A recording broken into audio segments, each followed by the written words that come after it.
শুরুতেই একটা designer company দেখতে পাওয়া যায়, আর এখানেই কাজ করে আমাদের গল্পের ফিমেল লিড, যার নাম কাওয়ানা। কাওয়ানার পাশেই তখন ওর বাকি দুই কলিগ কোনো একজনের ছবি দেখে বলে যে এ তো ভীষণ হ্যান্ডসাম, আর এর সঙ্গে আমাদের কোম্পানি এবার কাজ করতে চলেছে। তারা তখন ইৎসুকি নামের কারোর একজনের কথা বলছিল, আর এই নামটা শুনেই খুব অবাক হয়ে ওদের দিকে তাকায় কাওয়ানা। আর সেই বইয়ে থাকা ছবিটা দেখে কাওয়ানা বলে, সিনিয়র, এই ইৎসুকি আর আমরা তো একই স্কুলে পড়াশোনা করতাম, আর ইৎসুকি আমার থেকে সিনিয়র ছিল। এটা শুনে কাওয়ানার বাকি দুই কলিগ প্রচণ্ড অবাক হয়ে যায় আর বলে যে আজকে আমরা একসঙ্গে বিজনেসের ব্যাপারে ডিল করতে যাচ্ছি, তাই ডিনার করব, তুইও আমাদের সঙ্গে চল। সেই দিন রাত হয়ে গেলে কাওয়ানা ওর কলিগের সঙ্গে সেই ডিনার পার্টিতে চলে আসে, আর ওখানে এসে ও দেখতে পায় ওর সেই স্কুলের সিনিয়র মানে ইৎসুকিকে। আর এই ইৎসুকি হচ্ছে আমাদের গল্পের মেন লিড। ইৎসুকি তখন কাওয়ানাকে দেখে প্রচণ্ড অবাক হয়ে যায় আর কাওয়ানাকে বলে যে তুমি সত্যি কাওয়ানা। কাওয়ানা এটা দেখে খুব খুশি হয়ে যায় যে ওকে ইৎসুকি চিনতে পেরেছে এতগুলো বছর পর দেখা হওয়ার পরে, কারণ প্রায় 7 বছর পর ওদের দুজনের আজকে দেখা হচ্ছে। এখানে এসে আজকে কাওয়ানার ভীষণ ভালো লাগছে, কারণ ওই রকম কিছু ও আশাই করেনি। ও ভেবেছিল যে ইৎসুকি হয়তো ওকে চিনতেই পারবে না। কাওয়ানা তখন ইৎসুকির দিকে অবাক হয়ে তাকিয়েছিল আর মনে পড়ে যায় সেই স্কুল জীবনের কথা। কাওয়ানা স্কুল জীবনে লাইব্রেরিতে সেক্রেটারি পদে ছিল, আর সেখানে একদিন অনেকগুলো বই নেওয়ার দাবি করেছিল ইৎসুকি, কিন্তু স্কুলের লাইব্রেরির নিয়ম অনুযায়ী 2টোর বেশি বই কোনো স্টুডেন্টই পাবে না। ইৎসুকি তখন হাত জোর করে রিকোয়েস্ট করে যে ওকে যেন এই 4টে বই দেওয়া হয়, কিন্তু কাওয়ানা তো কিছুতেই দিতে চাইছিল না, কারণ এটা রুলের বাইরে। ইৎসুকি সেই সময় কাওয়ানার অনেক কাছে চলে আসে, যেটা দেখে কাওয়ানা একেবারে অবাক হয়ে যায়। ইৎসুকি বলে, আচ্ছা তোমার নাম কি? কাওয়ানা তখন বলে দেয় যে আমার নাম কাওয়ানা সুগুমি।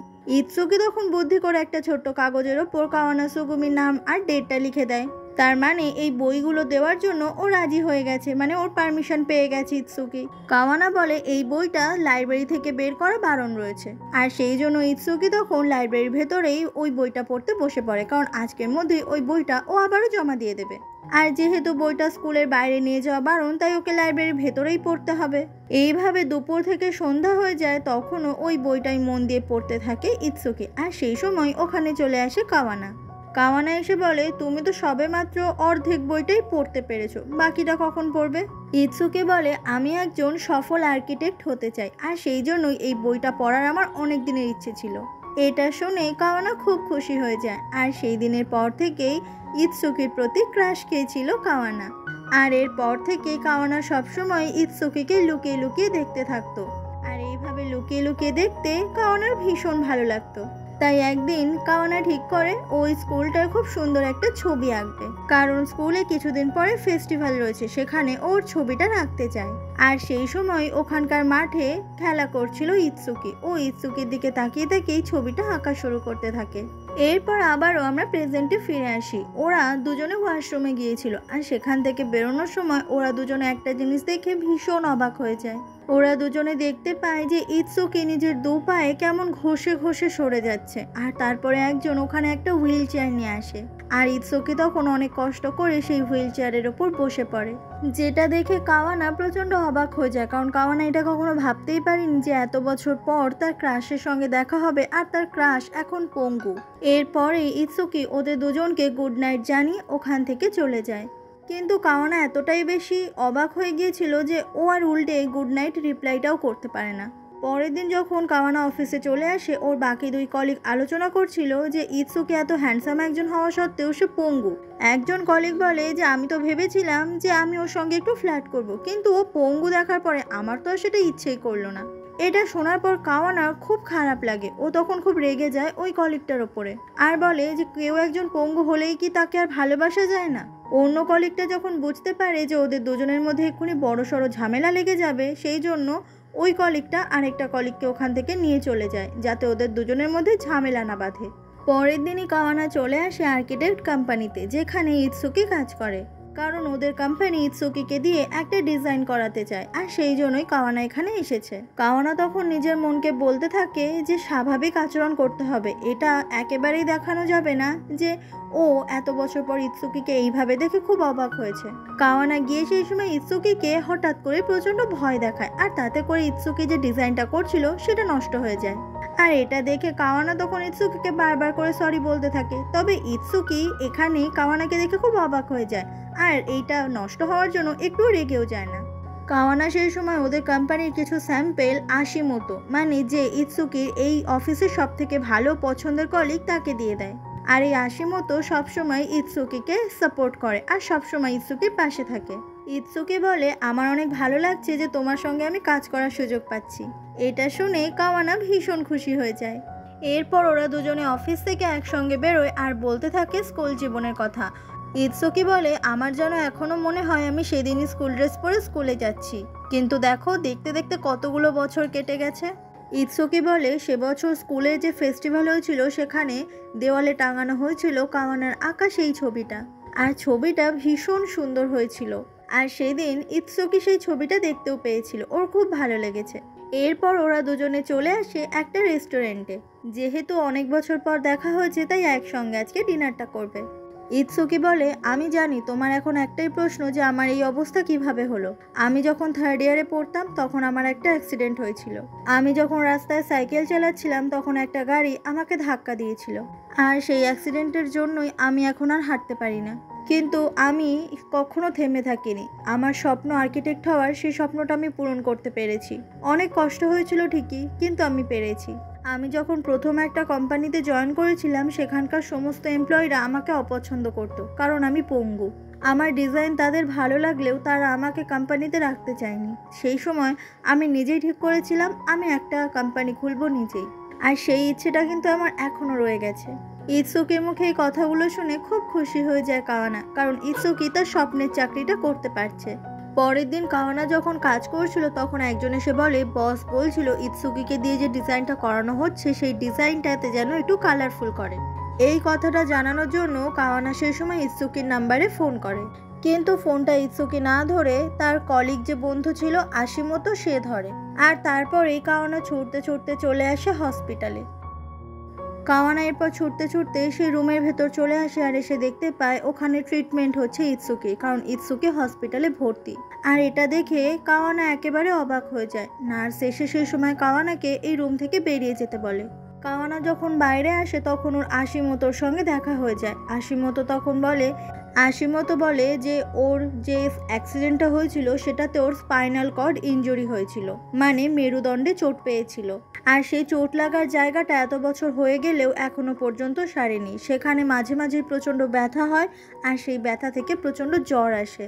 কিন্তু এখন প্রবলেমটা হচ্ছে কাওয়ানার কোম্পানি থেকে যে ডিজাইনটা করতে বলা হয়েছিল সেটা কালকেই জমা করতে হবে ইৎসুকিকে। আর ইৎসুকি এখন এইভাবে হসপিটালে ভর্তি, তাহলে সে ওই ডিজাইনটা করবে কি করে? তাই আশিমোটো বলছিল যে হয়তো ইৎসুকি এই ডিজাইনটা করতে পারবে না। আর এইটা জানানোর জন্যই কাওয়ানাকে ও হসপিটালে আসতে বলেছিল। কিছুক্ষণ পরে কাওয়ানা ইৎসুকির সঙ্গে দেখা করতে আসে, আর ও দেখতে পায় ইৎসুকি তখন ওই ডিজাইনটাই করছে। তখনই ওখানে নার্স চলে আসে আর ইৎসুকিকে বারণ করে এরকম করতে, তাতে করে ইৎসুকির পেছনে মানে মেরুদণ্ডে যে চোটটা সেটায় ব্যথা হতে পারে। কিন্তু ইৎসুকি কারো কোনো কথাই শুনছিল না, কারণ কালকে ডেডলাইন রয়েছে, কালকের মধ্যে ওকে এই ডিজাইনটা কমপ্লিট করতেই হবে। এইভাবে হসপিটালে শুয়ে থাকলে ওর চলবে না। ইৎসুকির এই অদম্য চেষ্টা দেখে ভীষণ অবাক হয়ে যায় কাওয়ানা, আর কাওয়ানা তখন নার্সকে বলে উনাকে করতে দিন। আর নার্স যাতে এতে রাজি হয়ে যায় সেই জন্য নার্সের কাছে অনুরোধ করে। আর এটা দেখে খুব অবাক হয়ে যায় ইৎসুকি। এরপরে কাওয়ানা সেই বোর্ডটা ধরে আর ইৎসুকি শুয়ে শুয়ে যাতে সেই ছবি আঁকাটা কমপ্লিট করতে পারে সেরকম ব্যবস্থা করে দেয়, তাতে করে ইৎসুকির পিঠে যাতে ব্যথাটা না লাগে। কাওয়ানা তখন মনে মনে বলে যে আমি স্কুল জীবনের মতো আবারও সিনিয়রকে ভালোবেসে ফেলেছি। আমি তো এখনো এটাই জানি না যে সিনিয়রের বিয়ে হয়ে গেছে কিনা বা কোনো গার্লফ্রেন্ড আছে কিনা। সেদিন পুরো রাতটায় কাওয়ানা ইৎসুকিকে দেখাশোনা করে, আর ওর কিসে ভালো হয় না হয় সেই সব কাজে হেল্প করে। এরপর ছবি আঁকা কমপ্লিট হয়ে গেলে যখন রং করার সময় আসে তখন ইৎসুকি যেন আর পারছিল না, কারণ ওর পিঠে খুবই যন্ত্রণা হচ্ছিল। কাওয়ানা এসে বলে, তোমার যদি খুব কষ্ট হয় তাহলে তুমি ছেড়ে দাও না, পরের প্রজেক্টটা তুমি মন দিয়ে করবে। ইৎসুকি বলে, আমি কিছুতেই হাল ছাড়বো না। আমার এই হসপিটালে আসার জন্য আমি অনেক প্রজেক্ট হারিয়েছি, কিন্তু আর না, এইভাবে চলতে পারে না। কাওয়ানা বলে, তাহলে এটা আমি করে দিই, তুমি আমাকে যেভাবে যেভাবে বলবে আমি ঠিক সেভাবেই করব। ইতসুকি বলে, আমি স্কুলের ফেস্টিভ্যালে তোমার আঁকা ছবিটা দেখেছিলাম। ছবির কালার, ছবি আঁকার ধরন সমস্ত কিছুই অসাধারণ ছিল। তাই আমি এটাও জানি আজকে এই কালারটাও তুমি খুব সুন্দর করেই করতে পারবে। এরপরে কাওয়ানা সেই ছবিতে রং করতে থাকে আর বিছানার ওপরে শুয়ে সমস্ত কিছু ইনস্ট্রাকশন করতে থাকে ইতসুকি। মানে ইতসুকি যেভাবে যেভাবে বলে কাওয়ানা ঠিক সেভাবেই করে। আর এভাবেই রাত পেরিয়ে সকাল হয়ে যায় আর সেই ছবি আঁকাটাও একটু একটু করে সম্পূর্ণ হয়ে যায়। আজকে ইতসুকির এই প্রজেক্টটা সম্পূর্ণ করার যে স্বপ্নটা ছিল সেই স্বপ্নটা আজকে পূরণ করেছে শুধুমাত্র কাওয়ানা। আর এইভাবেই পুরো ছবি আঁকাটা শেষ হয়ে যায়। কাওয়ানা তখন ইতসুকির দিকে তাকিয়ে দেখে যে ইতসুকি কখন ছবিটার দিকে তাকিয়ে থাকতে থাকতে ঘুমিয়ে গেছে। কিন্তু কাওয়ানা সে সারা রাত ছবি এঁকেও একটুও ক্লান্ত হয়নি, বরং সে ইতসুকির দিকে অবাক হয়ে তাকিয়েছিল। কাওয়ানা বলছিল, আমি যে তোমাকে আবারও ভালোবেসে ফেলেছি সেই কথাটা কি আমি তোমাকে এবার জানাতে পারবো, নাকি আবারও আমার ভালোবাসাটা এইভাবেই আমার বুকের মধ্যে চাপা পড়ে যাবে? এরপরে কাওয়ানার কোম্পানির কাছে ওই ডিজাইনটা যখন পৌঁছয় তখন ইতসুকির করা ডিজাইন ওদের সবার ভীষণ পছন্দ হয়। আর তাতে ইতসুকি সেও ভীষণ খুশি হয়ে যায়। ইতসুকি তখন যেন চোখের ভাষাতে কাওয়ানাকে থ্যাংক ইউ জানায়। এরপর উইকেন্ডে যেদিন ওদের সবার অফিস ছুটি ছিল ওরা দুজনে চলে আসে একটা এক্সিবিশনে। আর সেখানে এসে অনেক ছবি ওরা দুজনে দেখতে থাকে একসাথে। কাওয়ানা মনে মনে বলে, আমার কাছে এটা যেন একটা ডেটের মতো, আমরা দুজনে প্রথমবার এইভাবে ঘুরতে বেরিয়েছি। আর এইভাবে ইতসুকির সঙ্গে ঘুরতে আসতে পেরে কাওয়ানা সে তো ভীষণ খুশি। এরপর ওরা দুজনে দুপুরবেলা চলে আসে একটা জায়গায় খেতে। আর কাওয়ানা তখন ইতসুকিকে থ্যাংক ইউ জানায় আজকে সারাটা দিন একসঙ্গে থাকার জন্য। ইতসুকি বলে, তোমার এখন বয়ফ্রেন্ডের সঙ্গে ঘোরার বয়স, আর সেখানে কিনা তুমি এখন আমার সঙ্গে ঘুরছো। কাওয়ানা বলে, তোমারও তো এখন গার্লফ্রেন্ডের সঙ্গে ঘোরার কথা, স্কুলেও তো তুমি একজনের সঙ্গে রিলেশনে ছিলে। ইতসুকি বলে, স্কুলে আমি যার সঙ্গে ডেট করতাম তার সঙ্গে তো আমার অনেকদিন আগেই ব্রেকআপ হয়ে গেছে। ফ্ল্যাশব্যাকে দেখা যায় যে ইতসুকি মিকি নামের একটা মেয়ের সঙ্গে স্কুল জীবনে প্রেম করত। আর ওদের দুজনকে একদিন স্কুলে একসঙ্গে ঘুরতে দেখে ফেলেছিল কাওয়ানা। আর সেদিন ওদের দুজনকে একসঙ্গে দেখে কাওয়ানার ভীষণ কষ্ট হয়েছিল, কারণ ও তো মনে মনে ইতসুকিকে পছন্দ করত, কিন্তু সেটা জানানোর আগেই ইতসুকি অন্য কাউকে ভালোবেসে ফেলেছিল। কাওয়ানা বলে, হ্যাঁ ওই মেয়েটার নাম তো মিকি ছিল। ইতসুকি খুব অবাক হয়ে বলে, তোমার ওর নামটাও মনে আছে? কাওয়ানা বলে, স্কুল জীবনের সমস্ত কথাই আমার মনে আছে।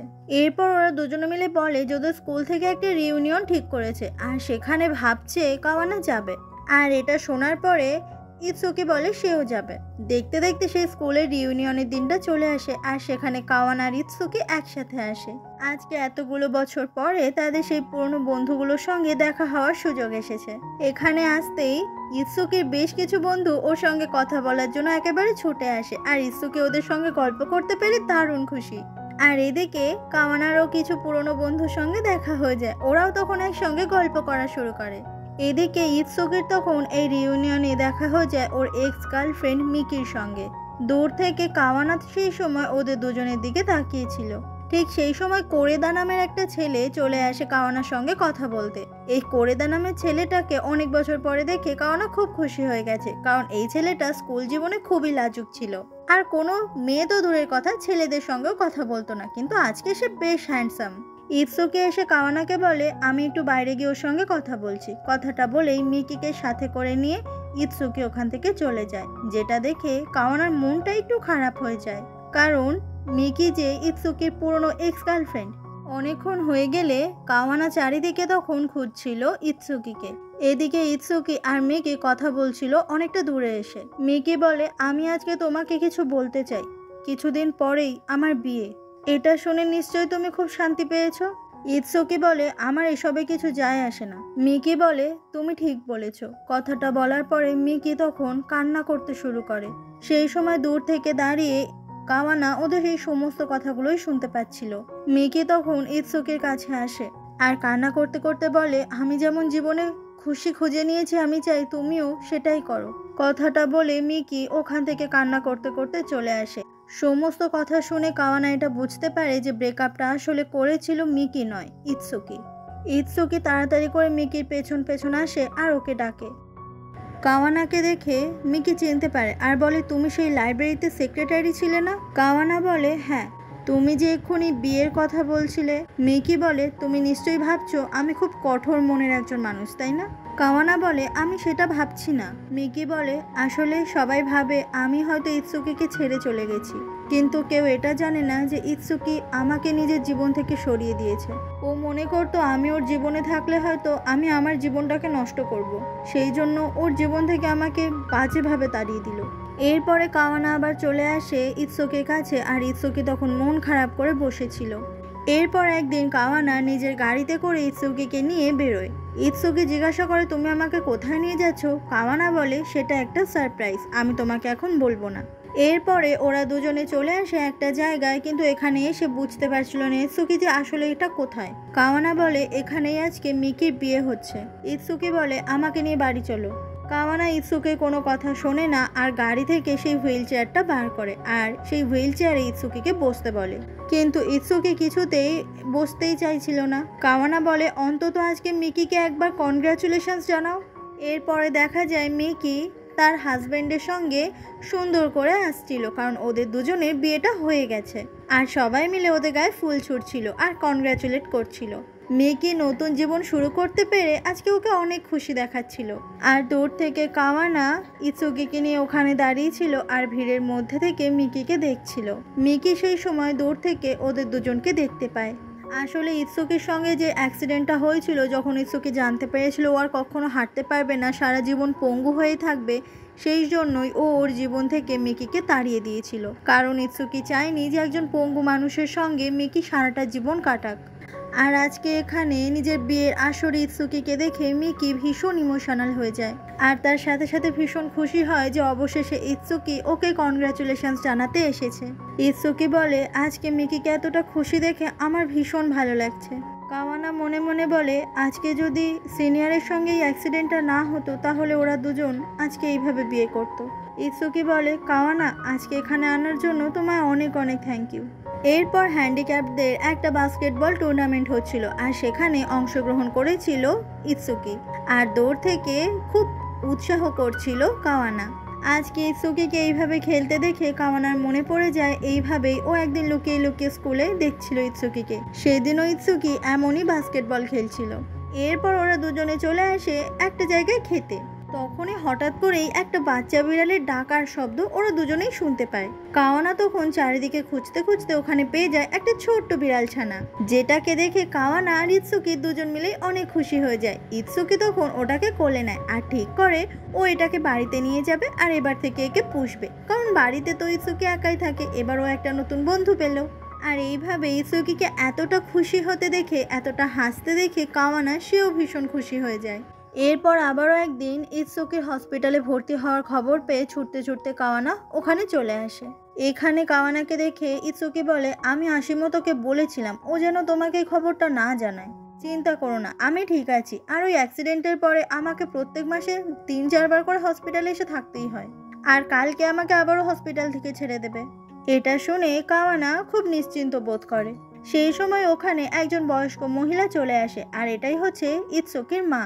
ইৎসুকির মা ইৎসুকির সঙ্গে এখানে কাওয়ানাকে দেখে খুব খুশি হয়ে যায়, কারণ প্রত্যেকটা মাই চায় যে তার ছেলের লাইফে একজন জীবন সঙ্গী আসুক এবং সেই জীবন সঙ্গীর সঙ্গে তার সেই সন্তান যেন সারা জীবন ভালো থাকে। তাই কাওয়ানার মাও এটাই মনে মনে ভাবছিল যে নিশ্চয়ই কাওয়ানার সঙ্গে ইৎসুকির কোনো সম্পর্ক আছে। ইৎসুকির মা তখন কিছু ফল কাওয়ানাকে দেয়, আর সেই ফলগুলো কেটে আনার জন্য কাওয়ানা তখন ওই ঘর থেকে বেরিয়ে যায়। ইৎসুকির মা ইৎসুকির কাছে এসে বলে যে মেয়েটা কিন্তু অনেক ভালো, তোর সঙ্গে খুব ভালো মানাবে। ইৎসুকি বলে তুমি তো খুব ভালো করে জানো মা, আমি আমার জীবনে জীবনসঙ্গী হিসেবে কাউকে চাই না, আর তুমি তো এটাও জানো যে আমি কারোর বোঝা হয়ে থাকতে চাই না। কথাগুলো শুনে ইৎসুকির মায়ের মন অনেক খারাপ হয়ে যায়। ইৎসুকির মা বলে তাহলে তোমার কাওয়ানা নামে মেয়েটাকে সমস্ত কিছু বলে দেওয়া উচিত। ওই মেয়েটা যদি তোমাকে কোনোভাবে ভালোবেসে ফেলে তাহলে তোমাকে ছেড়ে যেতে ওর অনেক কষ্ট হবে, তাই তুমি আগেই ওকে সমস্তটা বলে দাও, তাতে করে ও মনে মনে কোনো কিছু আশা করবে না। কিন্তু ওদের এই সমস্ত কথাগুলোই কাওয়ানা শুনতে পেয়ে যায়। এখানে কাওয়ানা চলে আসায় ইৎসুকির মা তখন আর কিছু বলে না, আর ওই ঘর থেকে চলে যায়। কিন্তু ইৎসুকির মুখ দেখে বোঝা যাচ্ছে যে ও বেশ চিন্তায় পড়ে গেছে ওর মায়ের কথা শুনে। এরপর কাওয়ানা ইৎসুকির কাছে আসলে ইৎসুকি বলে কাওয়ানা আমার হয়তো এটা ভুল হচ্ছে, কিন্তু আমি তোমাকে একটা কথা জিজ্ঞাসা করতে চাই, আমার প্রতি তোমার কোনো ফিলিংস আসেনি তো? কারণ আমি সেটা কখনোই অ্যাকসেপ্ট করতে পারবো না। কথাটা শুনে কাওয়ানা খুব অবাক হয়ে যায়। ইৎসুকি বলে, আমি যখন মিকির সঙ্গে ব্রেকআপ করে ফেলেছিলাম তখন আমি একা থাকবো বলেই সিদ্ধান্ত নিয়েছিলাম, আর আমি আমার জীবনে কখনো কাউকে অ্যাকসেপ্ট করতেও পারবো না। এরপরে কাওয়ানা ইৎসুকির মায়ের সঙ্গে কথা বলে। ইৎসুকির মা বলে, 6 বছর হয়ে গেছে ইৎসুকির অ্যাক্সিডেন্ট হয়েছে, আর 6 বছর ধরে ও একাই থাকে। আমি ওকে আমার সাথে থাকতে বলি কিন্তু ও আমার কথা শোনে না। প্রথম অ্যাক্সিডেন্টের পরে হসপিটাল থেকে অনেক চেষ্টা করেছিল ওকে আবারও হাঁটানোর, কিন্তু ওর ইনজুরিটা এতটাই বেশি ডিপ ছিল যে এটা আর কখনো সম্ভব হয়নি। আর সেই প্রত্যেকটা দিন অনেক কষ্টে কাটতো ইৎসুকির। একটা সময় তো নিজেকে শেষ করে দেবে বলেও ভেবেছিল। সেই দিনগুলোর কথা ভাবলে আমার আজও ভয় করে। সমস্ত কিছু জানার পরে কাওয়ানার আরও বেশি করে কষ্ট হয়, আর কথাগুলো শোনার পর ইৎসুকির প্রতি ভালোবাসা যেন ওর আরও বেড়ে যায়। এমনই একদিন সন্ধেবেলা বৃষ্টি পড়ছিল, আর কাওয়ানা আসছিল ইৎসুকির বাড়ির দিকেই। এদিকে ইৎসুকি বাড়ির ভেতরে ওর বিড়াল ছানাটাকে কোথাও খুঁজে পাচ্ছিল না, আর সেই জন্য ও বাইরে বেরিয়েছে ওই বিড়ালটাকে খোঁজার জন্য। আর তখন ইৎসুকির সঙ্গে কাওয়ানার দেখা হয়ে যায়। কাওয়ানা এসে বলে, এই বৃষ্টির মধ্যে তুমি কেন বেরিয়েছো? ইৎসুকি বলে, আমি বিড়াল ছানাটাকে খুঁজে পাচ্ছি না, ওকেই খুঁজতে বেরিয়েছি। কাওয়ানা তখন নিজের কাছে থাকা ছাতাটা ইৎসুকিকে দিয়ে দেয়, আর তারপর নিজেই ভিজে ভিজে ওই বিড়াল ছানাটাকে খুঁজতে শুরু করে। ইৎসুকি তখন বলে যে তুমি তো বৃষ্টিতে ভিজে যাচ্ছ। কথাটা বলে ইৎসুকি নিজেই কাওয়ানার কাছে আসে আর বলে, আমাকে নিয়ে তোমায় ভাবতে হবে না। কাওয়ানা তখন রেগে গিয়ে বলে, আমি তোমাকে নিয়ে কেন ভাববো না? কেন তুমি সবসময় এরকম বিহেভিয়ার করো? কেন তুমি এমন ভাব দেখাও যেন তুমি একা থাকতেই ভালোবাসো, তোমার প্রতি কারোর কোনো ফিলিংস নেই? তুমি নিজের হাতে নিজের জীবনটাকে এইভাবে শেষ করে কেন ফেলছো? আমি এটাই বুঝতে পারছি না। কাওয়ানার মুখে এই কথাগুলো শুনে ইৎসুকি একেবারে হতবাক হয়ে যায়। কাওয়ানা বলে, তোমার জায়গা কেউ কখনো নিতে পারবে না। আমার তোমাকে নিয়ে সবসময় চিন্তা হয়। যখন তোমার শরীর খারাপের কথা শুনি আমার নিজেকে পাগল বলে মনে হয়। যদি তোমার কিছু হয়ে যায় তাহলে আমি কি করব? আমি তোমাকে ভালোবেসে ফেলেছি সিনিয়র। কাওয়ানার মুখে এই কথাগুলো শুনে ভীষণ অবাক হয়ে যায় ইৎসুকি। ইৎসুকি তখন কাওয়ানার হাতটা ধরে ওর কাছে টেনে আনে, আর তারপরে কাওয়ানার মুখে হাত বুলিয়ে দেয়, কারণ ইৎসুকি বুঝতে পেরেছে কাওয়ানা সত্যি তাকে অনেক ভালোবাসে। এরপরে ওরা দুজন মিলে চলে আসে ইৎসুকির বাড়ির ভেতরে, আর সেখানে এসে কাওয়ানা ঘরের ভেতরেই বিড়াল ছানাটাকে খুঁজতে শুরু করে, কারণ ওর মনে হচ্ছে বিড়ালটা হয়তো বাইরে যায়নি। আর এভাবেই খুঁজতে ও তখন বিড়াল ছানাটাকে পেয়ে যায়, আর সেটা দেখে ইৎসুকি আর কাওয়ানা দুজন মিলে অনেক খুশি হয়ে যায়। ইৎসুকি তখন একটা টাওয়েল দিয়ে দেয় কাওয়ানাকে, কারণ কাওয়ানা বৃষ্টিতে পুরোটাই ভিজে গিয়েছিল। ইৎসুকি বলে, তোমাকে চিন্তা দেওয়ার জন্য আই এম সরি। কাওয়ানা বলে, আমি জানি তুমি হয়তো তোমার জীবনে আমাকে অ্যাকসেপ্ট করবে না, কিন্তু আমি যা বলেছি সবটা মন থেকে বলেছি। তুমি যেমন আমি তোমাকে ঠিক তেমনটাই ভালোবাসতে চাই। আর এই কথাটা শুনে একেবারে অবাক হয়ে যায় ইৎসুকি। ইৎসুকি তখন কাওয়ানার হাতটা ধরে আর কাওয়ানাকে নিজের কাছে টেনে আনে, আর তারপর নিজেই নিজের জীবনে নতুন করে ওয়েলকাম জানায় কাওয়ানাকে। ও তখন কাওয়ানাকে কিস করে, আর এভাবেই শুরু হয়ে যায় দুজনের মধ্যে খুব সুন্দর একটা সম্পর্ক। এমনই একদিন ইৎসুকিকে নিয়ে ঘুরতে বেরোয় কাওয়ানা, আর সেই জায়গাটা ছিল ভীষণ সুন্দর। এখানে এসে ইৎসুকি কাওয়ানা দুজনেই অনেক খুশি হয়ে যায়। ইৎসুকি তখন ছোট্ট একটা বাক্স কাওয়ানার দিকে এগিয়ে দেয়। কাওয়ানা খুব অবাক হয়ে যায় যে এটা কি। ও তখন ওটা খুলে দেখতে পায় এটার ভেতরে রয়েছে খুব সুন্দর একটা নেকলেস, যেটা দেখে খুব পছন্দ হয়ে যায় কাওয়ানার। ইৎসুকি তখন নিজের হাতে এই নেকলেসটা ওর গলায় পরিয়ে দেয়, আর এভাবেই ওরা দুজন মিলে একসঙ্গে অনেক সুন্দর সময় কাটাতে থাকে। এমনই একদিন কাওয়ানাকে নিয়ে ওর বাড়িতে, মানে যেখানে কাওয়ানার মা বাবা থাকে সেখানে নিয়ে যাচ্ছিল ইৎসুকি। আসলে কাওয়ানা অনেকদিন ওর মা বাবাকে দেখে না, আর সেই জন্যই ও বাড়িতে যেতে চায়। এরপর কাওয়ানার বাড়ির কাছে আসলে কাওয়ানা গাড়ি থেকে নেমে যায়, আর সেই সময়ই কাওয়ানার বাবার সঙ্গে কাওয়ানার দেখা হয়ে যায়। ইৎসুকি সেই সময় কাওয়ানার বাবাকে দেখে গাড়ির ভেতর থেকেই মাথাটা নিচু করে। এইভাবেই বড়দেরকে জাপানে সম্মান জানানো হয়। কিন্তু বড়দেরকে এরকম গাড়ির ভেতর থেকে সম্মান জানানোটা খুবই ব্যাড ম্যানার্সের মধ্যে পড়ে জাপানে। কিন্তু ইৎসুকি তো হাঁটতে পারে না, সেই জন্য ও গাড়ি থেকে এইভাবে মাথা নিচু করে। তবে কাওয়ানার বাবা তো আর এত কিছু জানে না। এরপরে কাওয়ানা বাড়িতে চলে আসলে ওর মা আর বাবার সঙ্গে একসাথে খেতে বসে। ওই ছেলেটার কথা কাওয়ানার মা জিজ্ঞাসা করলে কাওয়ানা বলে যে ও হচ্ছে ওদের স্কুলের সিনিয়র, তবে ওরা দুজন মিলে এখন একসঙ্গে কাজ করছে। কাওয়ানা যখন জানায় যে ইৎসুকিকেও ভালোবাসে আর ওরা এখন ডেটিং করছে, এটা শুনে কাওয়ানার মা বাবা দুজন মিলেই অনেক অবাক হয়ে যায়। কিন্তু এটা শুনে কাওয়ানার বাবা খুব একটা খুশি হয় না, কারণ ছেলেটা খুবই ব্যাড ম্যানার্সের। সেই সময় কাওয়ানা সত্যিটা জানিয়ে দেয় যে আসলে ইৎসুকি পঙ্গু, মানে নিজের পায়ে হাঁটতে পারে না। আর এটা শুনে ইৎসুকি মা বাবা একেবারে অবাক হয়ে যায়। তারা কিছুতেই চায় না তাদের মেয়ে এমন একজনকে ভালোবাসুক যে নিজের পায়ে চলতে পারে না। সেই জন্য কাওয়ানার বাবা রাগ করে তখন খেতে খেতে ওখান থেকে উঠে চলে যায়, যেটা দেখে কাওয়ানার খুবই কষ্ট হচ্ছিল।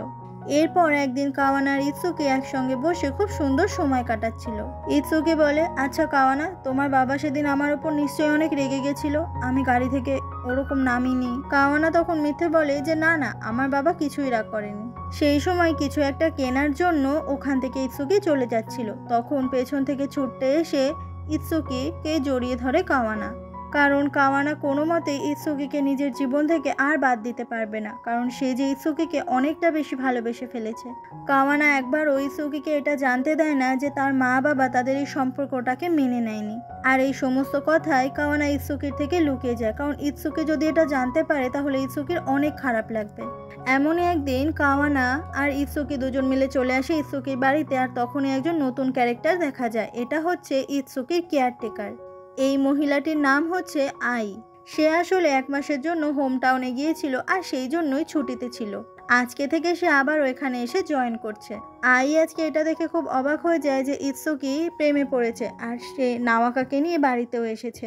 এরপর আই আর কাওয়ানা দুজন মিলে যখন ঘরের কাজ করছিল তখন আই কাওয়ানাকে বলে দিচ্ছিল যে ইৎসুকির আসলে কি কি কাজ ওকে করতে হয় আর সারাদিনে ইৎসুকিকে ঠিক কতটা সময় দিতে হয়, কারণ সমস্ত কাজ ইৎসুকি তো আর একা করতে পারে না। সেই সময় ওখানে হঠাৎ করেই চলে আসে ইৎসুকি, আর তখন ইৎসুকির পায়ের একটা জায়গা থেকে রক্ত বেরোচ্ছিল, যেটা দেখে খুব ভয় পেয়ে যায় কাওয়ানা। তখন আই নামের ওই কেয়ারটেকার ওষুধ নিয়ে আসে সেই পায়ে ওখানে লাগিয়ে দেওয়ার জন্য। আসলে ওই অ্যাক্সিডেন্টটার পর থেকে ইৎসুকির শরীর অনেক দুর্বল হয়ে গেছে, আর কোনো জায়গায় একটু আঘাত পেলেই সেখান থেকে এইভাবে রক্ত বেরোয়। সেদিন রাত হয়ে গেলে আই নামের মহিলাটা কাওয়ানার সঙ্গে আলাদা করে কথা বলে। আই বলে, আমার মনে হয় এগুলো আমার তোমায় বলা উচিত নয়, কিন্তু তবুও বলছি। ইৎসুকির সঙ্গে তুমি সম্পর্কে এসেছো সেটা জানতে পেরে আমি খুব খুশি হয়েছি, তবে ইৎসুকির সঙ্গে জীবন কাটানো কিন্তু এতটাও সহজ নয়। তোমাকে সবসময় তৈরি থাকতে হবে এমার্জেন্সি সিচুয়েশনের জন্য, আর সেই জন্যই বলছি তুমি যখন সিদ্ধান্ত নিয়েই নিয়েছো তাহলে নিজেকে অনেক শক্ত করো সমস্ত কিছুর জন্যই। এরপরে দেখা যায় যে কাওয়ানার ইচ্ছেতেই ওদের যে কোম্পানি সেখানে একজন হ্যান্ডিক্যাপ্ট জয়েন করে, কারণ এরকম হ্যান্ডিক্যাপ্টদের তো আর সমস্ত কোম্পানি কাজে নেয় না। আর এরপর থেকে সবসময় কাওয়ানা দেখাশোনা করতে থাকে ইৎসুকিকে। ইৎসুকির জন্য খাবার নিয়ে আসে, সেগুলো রান্না করে দেয় আর সবসময় ইৎসুকির সঙ্গে সময় কাটায়। এমনই একদিন কাওয়ানা যখন অফিসে বসে কাজ করছিল তখনই ওকে কোরেদা নামের ওই ছেলেটা ফোন করে, আর ফোন করার পরে ওরা দুজনে একটা জায়গায় দেখাও করে। আসলে কোরেদা নামের ছেলেটা সেদিন কাওয়ানাকে দেখে ওর প্রেমে পড়ে গেছে, আর সেই জন্যই কাওয়ানার সঙ্গে সময় কাটাবে বলে ওকে ডেকে পাঠিয়েছে। কথায় কথায় তখন কাওয়ানা জানায় যে ও আসলে ইৎসুকির সঙ্গে ডেটিং করছে, আর এটা জেনে খুব মন খারাপ হলেও কোরেদা সেটাকে প্রকাশ করে না। আর এরকমভাবে প্রত্যেক দিন কাওয়ানাও অনেক টায়ার্ড হয়ে যাচ্ছিল সারাদিন অফিসের কাজ করে, তারপর আবার ফিরে ইৎসুকির দেখাশোনা করা। যতই হোক ব্যাপারগুলো তো আর এতটাও সহজ নয়, তবে ও এই টায়ার্ডনেস কাউকে দেখাতে চায় না, নিজের মধ্যেই রাখতে চায়। পরের দিন কাওয়ানা যখন অফিসে বসে কাজ করছিল তখন ওর মা ওকে মেসেজ করে জানায় যে তুমি ইৎসুকিকে নিয়ে আমাদের বাড়িতে এসো, আমাদের সঙ্গে দেখা করাও। এদিকে দিনরাত পরিশ্রম করার জন্য কাওয়ানার শরীরটাও বেশ খারাপ লাগছিল। সেদিনই কাওয়ানা আর ইৎসুকি চলে আসে স্টেশনে, কারণ ওরা দুজন মিলে যাবে কাওয়ানার বাড়িতে। কাওয়ানা সেই সময় মন খারাপ করে দাঁড়িয়েছিল, কারণ ইৎসুকিকে বাড়িতে নিয়ে যাওয়ার পরে ওর মা বাবা কি বলবে না বলবে এইসব নিয়ে চিন্তা করছিল। আর এই ব্যাপারটা একটু হলেও ইৎসুকি আন্দাজ করতে পারে। তখনই একটা লোকের সঙ্গে হঠাৎ করে কাওয়ানা ধাক্কা লেগে যায়, আর কাওয়ানা তখন ব্যালেন্স হারিয়ে পড়েই যাচ্ছিল। ইৎসুকি তখন হাতটা ধরার চেষ্টা করে কিন্তু ও পারে না, আর সেই সময় রেল লাইনের ওপর ওখানেই পড়ে যায় কাওয়ানা, যেটা দেখে ইৎসুকি ভীষণ ভয় পেয়ে যায় আর কাওয়ানার নাম ধরে চিৎকার করতে থাকে। কাওয়ানার হাতটা ধরতে না পারার জন্য নিজেকে অনেকটা অসহায় বোধ করছিল ইৎসুকি। এরপরে কাওয়ানাকে হসপিটালে ভর্তি করানো হয়, আর আজকে ইৎসুকির সঙ্গে এই হসপিটালে কোরেদাও এসেছে কাওয়ানার এই কথা শুনে। কোরেদা বলে, আমি একটা জিনিস কিছুতেই বুঝতে পারছি না যে তুমি কি এটা বুঝতে চাইছো না যে কাওয়ানার তোমার সঙ্গে থাকতে অনেক কষ্ট হচ্ছে। কথাটা বলে কোরেদা ওখান থেকে চলে যায়। এরপর কাওয়ানাকে দেখা যায় ওর সেই সময় জ্ঞান ফিরে আসে, আর তখন ওর পাশে চোখ খুলতেই দেখতে পায় ইৎসুকিকে। রেল লাইনে পড়ে যাওয়ার কারণে কাওয়ানার পাটাও মুচকে গেছে, তাই পায়ে ব্যান্ডেজ করা। সেই সময় কাওয়ানার সঙ্গে দেখা করতে ওখানে ওর মা আর বাবা চলে আসে, আর ওর মা ইৎসুকির ওপর রাগ দেখাতে থাকে কেন ইৎসুকি কাওয়ানাকে দেখে রাখেনি। ইৎসুকি তখন কাওয়ানার মা আর বাবার কাছে সরি চায়। কাওয়ানার বাবা তখন ইৎসুকিকে এখান থেকে চলে যেতে বলে, কারণ তারা মা আর বাবা মিলে তাদের মেয়ের সঙ্গে আলাদা করে সময় কাটাতে চায়। এটা শুনে ইৎসুকি তখন ওই ঘর থেকে বেরিয়ে আসে। কাওয়ানা এটা খুব ভালো মতোই বুঝতে পারে যে ইৎসুকির মন অনেক খারাপ হয়ে যায় এই ব্যবহার পাওয়ার পরে। আর এরপর থেকে ইৎসুকির মনটাও অনেক খারাপ থাকে, তাই কাজেও মন বসে না। পরের দিন সকাল হয়ে গেলেই ইৎসুকি আবারও দেখা করতে আসে কাওয়ানার সঙ্গে। আর সেই সময় কাওয়ানার বাবা ইৎসুকিকে ডাকে। ওরা দুজনে চলে আসে হসপিটাল ক্যাম্পাসে। কাওয়ানার বাবা তখন ইৎসুকিকে বলে যে আমি জানি তোমরা দুজন দুজনকে অনেক ভালোবাসো, কিন্তু তুমি তো একজন ইন্টেলিজেন্ট বয়, তুমি নিশ্চয়ই জানো আমি তোমার সঙ্গে কি কথা বলতে এসেছি। আচ্ছা, তোমার কি মনে হয় আমার মেয়ে কাওয়ানা তোমার সঙ্গে সুখী থাকবে? আসলে ওর এখন বয়স কম, তো ও এখন ভবিষ্যৎটা নিয়ে ভাবছে না, কিন্তু আমার বয়স হয়েছে, তাই আমার অভিজ্ঞতা অনেক বেশি। তুমি এটা খুব ভালো করেই জানো যে আমার মেয়ে কাওয়ানা তোমার সঙ্গে সারা জীবন সুখী থাকবে না। আমার মেয়ে তো একটা ভালো জীবন ডিজার্ভ করে, সে সারা জীবন তোমার সঙ্গে থেকে কি আদৌ খুশি থাকবে? তাই আমি চাইছি তুমি দয়া করে আমার মেয়ের জীবন থেকে চলে যাও, তাহলে আমি অনেক খুশি হব। কাওয়ানার বাবা তখন মাথাটা নিচু করে এক প্রকারের ভিক্ষা চেয়ে অনুরোধ করে ইৎসুকিকে কাওয়ানার জীবন থেকে সরে যাওয়ার জন্য। কাওয়ানার বাবার মুখ থেকে এই সমস্ত কথা শুনে ইৎসুকি তো একেবারে অবাক হয়ে যায়, আর কি করবে কি বলবে কিচ্ছু বুঝতে পারে না। এরপর কাওয়ানা একজন নার্সের সঙ্গে হসপিটালের ভেতরে যখন ঘুরছিল, তখনও ওপর থেকে নিচে ইৎসুকিকে দেখতে পায় আর ইৎসুকিকে ডাকে। কি অদ্ভুত, এখন ওরা দুজন মিলেই হুইল চেয়ারে বসে আছে। এরপরে কাওয়ানা চলে আসে ইৎসুকির সঙ্গে দেখা করতে। কাওয়ানা এসে বলে, দেখো এখন আমরা সেম হাইটে আছি। কথাটা শোনার সাথে সাথেই ইৎসুকি কাওয়ানাকে শক্ত করে জড়িয়ে ধরে। আসলে ইৎসুকি এটা খুব ভালো করেই বুঝতে পেরেছে ওর সঙ্গে থাকা জীবনটা কাওয়ানার কাছে মোটেই সহজ নয়। ইৎসুকি বলে, তোমার পায়ের ব্যান্ডেজ খোলা হয়ে গেলে আমরা দুজন মিলে একটা জায়গায় যাব। এটা শুনে কাওয়ানা খুশি হয়ে যায়, কিন্তু ইৎসুকির আর কিছুই ভালো লাগে না। জীবনে যাকেই ও ভালোবেসেছে, যাকেই আঁকড়ে ধরতে চেয়েছে, তাকেই ওর জীবন থেকে ওকেই বাদ দিতে হয়েছে। এরপরে কাওয়ানা একদম সুস্থ হয়ে যায় আর ইৎসুকি কাওয়ানা দুজন মিলে একসাথে ঘুরতে বেরোয়। কাওয়ানা ইৎসুকিকে নিয়ে চলে আসে খুব সুন্দর একটা অ্যামিউজমেন্ট পার্কে। আজকে এরা দুজন মিলে এখানে এসে অনেক মজা করবে, আর দুজন মিলে এখানে এসে সত্যি সত্যি অনেকটা সময় কাটায় আর একসাথে অনেক মজা করে। আর তারপর যখন রাত হয়ে যায়, ওরা দুজন মিলে উঠে পড়ে একটা ফেরিস হুইলে। অনেকদিন পর ইৎসুকির সঙ্গে এইভাবে ঘুরতে আসতে পেরে আজকে কাওয়ানা ভীষণ খুশি। ইৎসুকি বলে, তুমি জানো আমি মাঝে মাঝে স্বপ্ন দেখি যে আমি নিজে দুপায়ে হাঁটতে পারছি, আর তোমার সঙ্গে গোটা দুনিয়া এইভাবে সুন্দর করে ঘুরছি, যেখানে আমরা দুজন মিলে একসঙ্গে একই উচ্চতায় সমস্ত কিছু দেখছি। আমার জীবন থেকে যেখানে হুইল চেয়ার বলে কোনো বস্তুই নেই, কিন্তু তখনই আমি বুঝতে পারি এগুলো আসলে কখনোই হবে না। কাওয়ানা, আজকের জন্য তোমায় অনেক অনেক থ্যাংক ইউ। তুমি আমার জীবনে অনেক সুন্দর সুন্দর মেমোরি তৈরি করেছো। এই কথাগুলো শুনে কাওয়ানা তখন হাসতে থাকে। কাওয়ানা বলে, আমরা এখানে আবারও আসবো। ইৎসুকি বলে, তুমি স্কুলের ফেস্টিভ্যালে যে ছবিটা এঁকেছিলে সেটা আমি আবার একবার দেখতে চাই। আমি সেই দিনগুলোতে আবারও ফিরে যেতে চাই।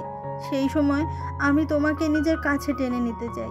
যেই সময়টা আমরা পার করে এসেছি সেই সময়গুলো যাতে আমাদের জীবনে আর না নষ্ট হয়। কথাগুলো বলার পরে ইৎসুকি তখন জড়িয়ে ধরে কাওয়ানাকে। ইৎসুকি কান্না করতে করতে বলে, আমি আর সহ্য করতে পারছি না। আমার নিজেকে এতটা বেশি অসহায় লাগছিল সেই সময়। আমি চাইলেও তোমাকে আমি সেদিন প্রোটেক্ট করতে পারিনি। তুমি আমার জন্য আজ পর্যন্ত কত কিছু করেছো, কিন্তু আমি তোমার জন্য কিছুই করতে পারিনি, আর সেই জন্যই আজকের দিনটাই শেষ। ইৎসুকির মুখে এই কথাগুলো শুনে কাওয়ানা একেবারে অবাক হয়ে যায়। ইৎসুকি বলে, আমি তোমাকে সত্যি অনেক ভালোবাসি, আর সেই জন্যই আমি তোমার এই কষ্ট আর দেখতে পাচ্ছি না।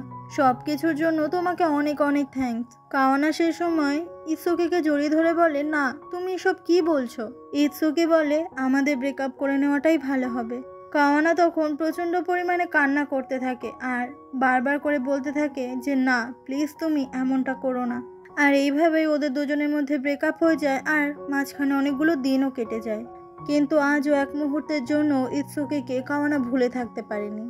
সেই সময় অফিস চলাকালীন কোরেদা নামের ওই ছেলেটা কাওয়ানাকে ফোন করে, আর সেদিন সন্ধেবেলা দুজন মিলে দেখা করে। আজকে কোরেদা তার নিজের মনের কথা কাওয়ানাকে জানিয়ে দেয় যে সে তাকে ভালোবাসে, কিন্তু কাওয়ানা এখনও ইৎসুকিকেই ভালোবাসে আর তার সঙ্গেই থাকতে চায়। এই কথাটা সে পরিষ্কার করে কোরেদাকে জানিয়ে দেয়। কোরেদা তখন বলে, তাহলে তুমি ইৎসুকিকে নিয়ে ভালো থেকো, আমি এটাই চাই।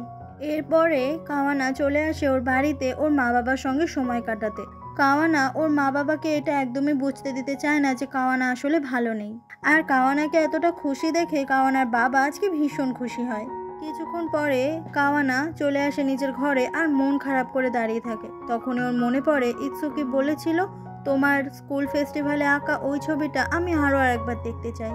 এরপরে কাওয়ানা নিজের ঘরে থাকা একটা শেলফের নিচ থেকে অনেকগুলো ছবি বার করে আর সেটার মধ্যেই ছিল স্কুল ফেস্টিভ্যালে আঁকা ওই ছবিটা। এরপর কাওয়ানা সেই স্কুলটাতে চলে আসে যে স্কুলটাতে ও পড়তো, যেখানে ইৎসুকির সঙ্গে ওর প্রথম দেখা হয়েছিল। আর সেই স্কুলটার কাছে এসে ও মন খারাপ করে দাঁড়িয়ে থাকে আর মনে মনে ভাবতে থাকে যে সিনিয়র তুমি কেমন আছো এখন, তোমার শরীর কেমন আছে, আচ্ছা তুমি কি আমাকে পুরোপুরি ভুলতে পেরেছো? কিন্তু আমি যে তোমাকে একদমই ভুলতে পারছি না। সেই সময় কোরেদা নামের ওই ছেলেটা কাওয়ানাকে ফোন করে। কাওয়ানা তখন বলে আমরা যে স্কুলটাতে পড়তাম আমি সেই স্কুলের গেটেই দাঁড়িয়ে আছি আর পুরোনো দিনের স্কুলের কথাগুলো ভাবছি। এটা শুনে কোরেদা তখন হাসতে থাকে। এরপর স্কুলের গেটের ওখান থেকে কাওয়ানা যখন আবারও বাড়ির দিকে যাচ্ছিল তখন ওর কাছে আরেকটা ফোন আসে আর এবারে ফোনটা করেছিল ইৎসুকির সেই কেয়ারটেকার আই নামের মহিলাটি। আই জানায় যে ইৎসুকি এখন হাসপাতালে ভর্তি রয়েছে। ইৎসুকি ঠিক করেছে সে এবার অপারেশন করাবে, যে অপারেশনটাতে মাত্র 10% চান্স আছে ইৎসুকির বেঁচে ফেরা। আর এই অপারেশনটা করলে ইৎসুকি হয়তো পঙ্গু হয়ে থাকবে, তবে ওর বাকি যে সমস্যাগুলো সেগুলো চলে যাবে। কিন্তু এই অপারেশনটা থেকে বেঁচে ফেরাটাই হচ্ছে আসল চ্যালেঞ্জ। আর ইৎসুকি এখন এই অপারেশনটা করতে রাজি হয়েছে, কারণ এখন ওর জীবনে আর কোনো মৃত্যু ভয় নেই। তাই ও ঠিক করেছে মরলে মরবে, বাঁচলে ভালো করে বাঁচবে। কাওয়ানা এরপর চলে আসে ওর মা বাবার সঙ্গে দেখা করতে আর ওর মা বাবাকে এটা জানায় যে ও এক্ষুনি জানতে পেরেছে যে ইৎসুকির একটা অপারেশন হতে চলেছে, যেখানে ওর বাঁচার সম্ভাবনা প্রায় নেই বললেই চলে। তাই ও এক্ষুনি ইৎসুকির সঙ্গে দেখা করতে যাবে। এটা শুনে কাওয়ানার মা আর বাবা খুবই অবাক হয়ে যায়। তখন কাওয়ানার বাবা কাওয়ানাকে সমস্ত সত্যিটা জানিয়ে দেয় যে আমি ইৎসুকিকে বলেছিলাম তোমার সঙ্গে ব্রেকআপ করে দিতে, আর হয়তো সেই জন্যই ইৎসুকি তোমার সঙ্গে সমস্ত সম্পর্ক শেষ করে ফেলেছে।